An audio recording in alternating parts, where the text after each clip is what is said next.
Toda vez, continua Joana nos dizendo, que se tenta evitar esforço e luta, opera-se em sentido contrário às leis da vida, que impõe movimento e ação com recursos de crescimento psicológico, moral, intelectual e espiritual.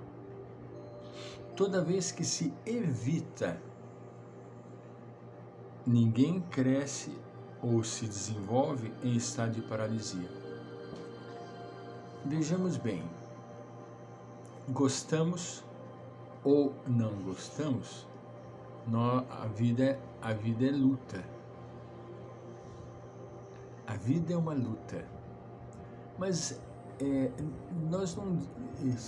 o símbolo da luta não é essa luta de ringue, luta de boxe, de mão, não. É uma luta moral, de conquistas intransferíveis, de conquistas de luz, entende? Então, ninguém cresce ou se desenvolve em estado de paralisia. Nós sabemos que a água parada, ela serve de pasto para larvas, moscas e micro-organismos negativos. Se você bloqueia uma parte do nosso organismo na movimentação do sangue, naquele local onde foi impedido, necrosa, porque ele precisa. A vida é movimento, tudo está em constante movimento. De igual modo, continua, o ser pensante, quanto mais estímulos produz ao impacto dos ideais, das aspirações, dos programas iluminativos, mais inapreciáveis possibilidades se lhe desdobram convidativas. Quanto mais você se coloca à disposição do universo, mais você recebe do universo, recursos, subsídios para se desenvolver. É muito importante que a gente compreenda a necessidade do contínuo movimento,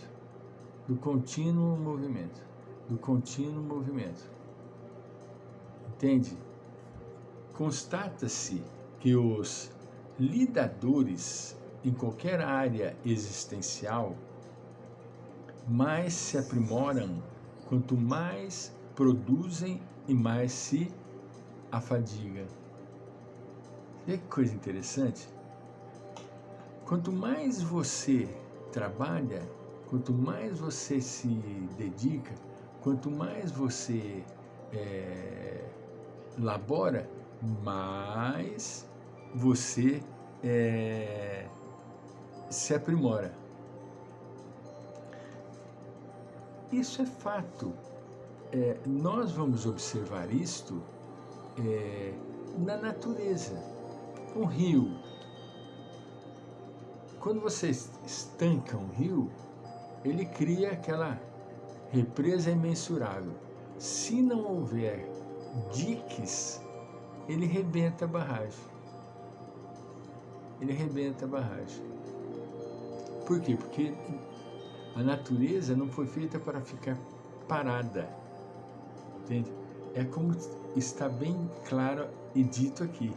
Ninguém cresce ou se desenvolve em estado de paralisia. Ninguém. Em constante movimento. Resistências morais desconhecidas são acionadas e recursos ignorados aparecem, tomando cada vez mais fáceis os empreendimentos programados. Quanto mais você trabalha, quanto mais você elabora, mais você estabelece possibilidades para produzir. Se você para, você vê, não existe meios de se parar definitivamente. Não existe. Se nós quisermos parar definitivamente, nós não conseguimos, porque nós fomos criados para o dinamismo, para estarmos em constante movimento. Um constante movimento. Né? Sob outro aspecto, continua Joana, as heranças espirituais de experiências transatas, passadas, permanecem comandando o inconsciente profundo e gerando automatismos de bloqueio para todas as experiências que se apresentam na condição de ameaças à paz. E que coisa maravilhosa! Não adianta, nós temos lá retido as nossas experiências transatas do passado. Permanecem comandando o inconsciente profundo. Está lá. Elas geram automatismos de bloqueio para todas as experiências que se apresentam na condição de ameaças à paz. Não vamos conseguir pacificarmos, criarmos situações contrárias à paz, porque nós trazemos nas nossas experiências as histórias da paz que são primordiais. Quando se tornam mais vigorosas e ressumam com maior facilidade dos depósitos onde se encontram arquivadas, induzem ao suicídio em mecanismo de transferência de responsabilidade para aquele a quem atribui as razões do que impropriamente considera como fracasso. O próprio inconsciente vai agrilhoar, não vai permitir. É tão complexo e tão importante que induzem ao suicídio. Onde se encontram arquivadas, quando se tornam mais vigorosas e ressumam com maior facilidade dos depósitos onde se encontram arquivadas, induzem ao suicídio. Em mecanismo de transferência de responsabilidade. A pessoa não aceita.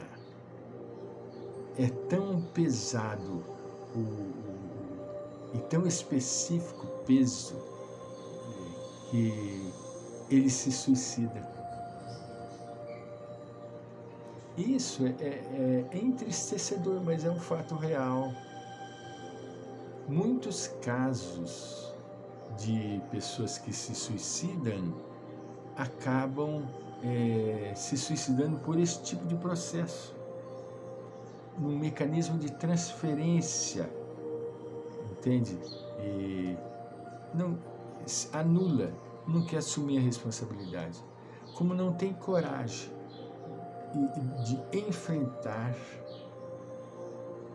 aquele escapismo, aquele desculpismo já não está tão intolerável que a pessoa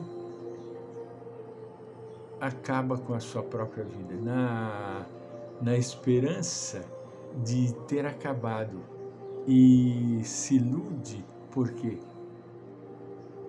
a vida não acaba. Ele vai iniciar na espiritualidade com um processo muito dolorido, porque nós sabemos que as criaturas que se suicidam, os espíritos suicidas, passam por estágio muito grande de sofrimento. Existem inumeráveis explicações, casos interessantíssimos, né, que não vem ao caso nós citarmos, porque não convém ao estudo que estamos fazendo, mas é a fragilidade e a imaturidade do espírito que leva ao suicídio, né? Voltaremos.